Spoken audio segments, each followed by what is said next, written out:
4 сынып математика 7 сабақ.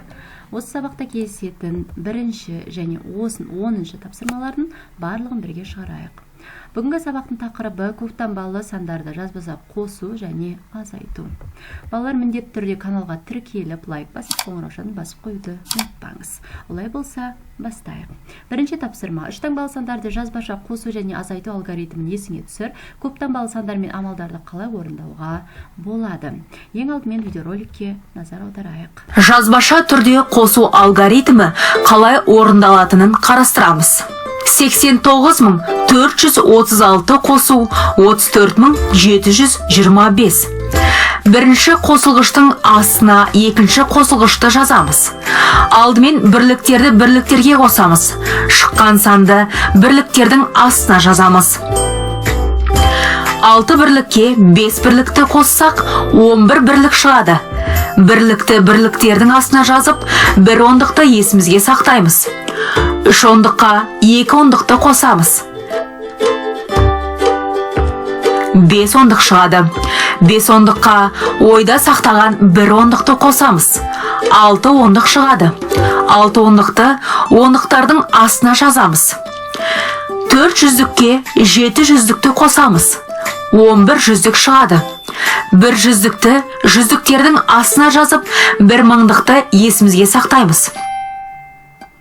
9 мыңдыққа 4 мыңдықты қосамыз. 13 мыңдық шығады. 13 мыңдыққа ойдағы 1 мыңдықты қосамыз. 14 мыңдық шығады.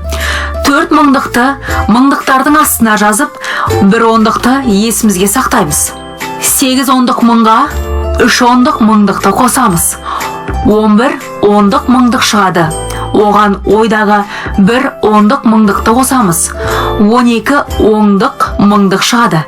Нәтижені оқимыз. 124.161. Видеоролик түсінікті болса, есіңде сақта.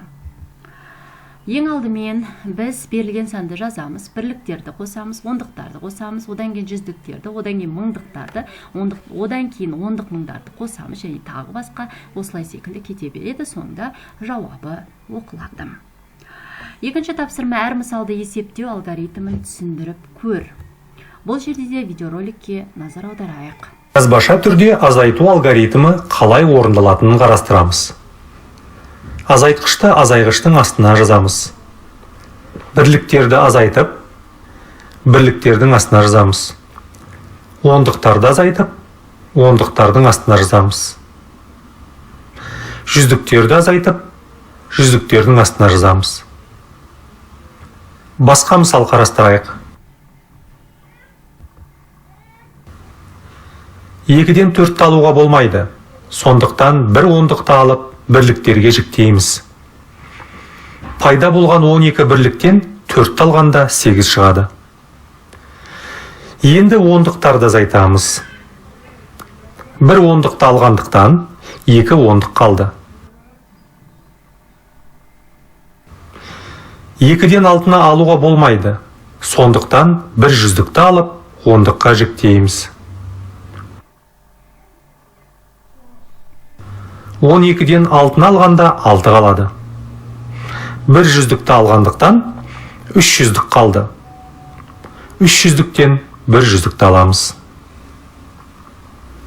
Яғни осы видеороликте көрсетілген түсіндірме бойынша азайту және қосу алгоритмін есіңе сақта.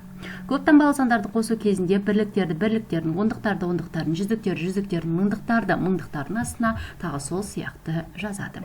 Бірліктерді бірліктерге, ондықтарға, жүздіктерге, мыңдықтарға тағы сол сияқты қосады. Үшінші тапсырма: жұптық жұмыс. Өрнектерді баған түрінде жаз және есепте, сандар кластары арасында бос орын қалдыруды ұмытпа.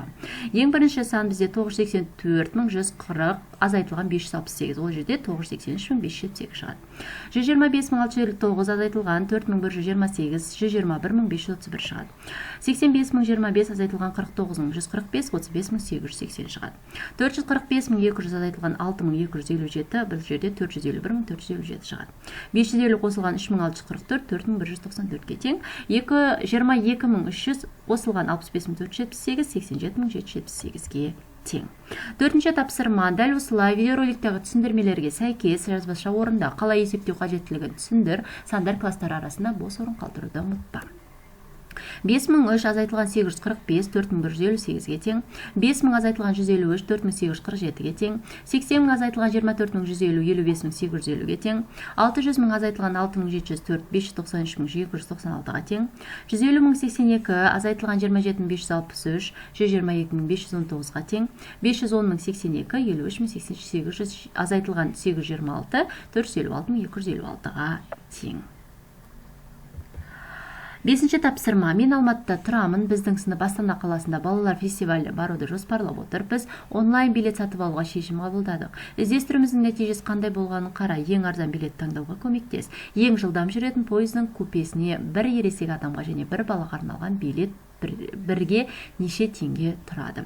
Ол үшін мына кестеге назар аудар. Ол жерде пойыздың номері, жолдағы барлық уақыт, ересектер билетінің және балалар билетінің құны қанша теңге тұратыны жазылған.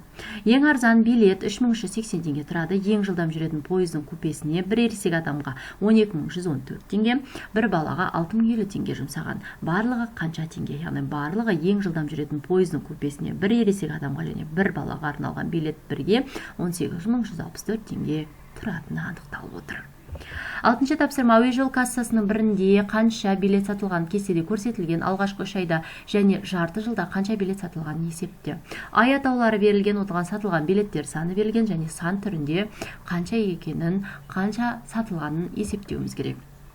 Яғни бір айда 5005 билет, 2 айда 10308 билет, 3 айда 12508 билет сатылған болса, 3 айда қанша? Ол үшін біз үшеуін қосамыз, бізде 27821 шығады.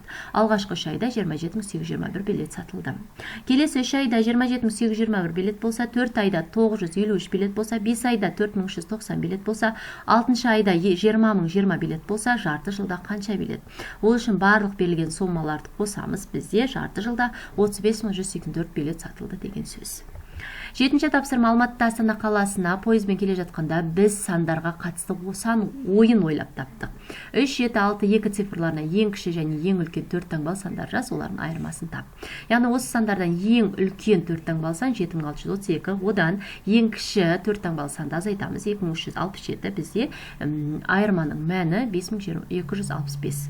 Айырманың цифрларын ең кіші және ең үлкен сандар құрастыр, тағы да айырмасын тап.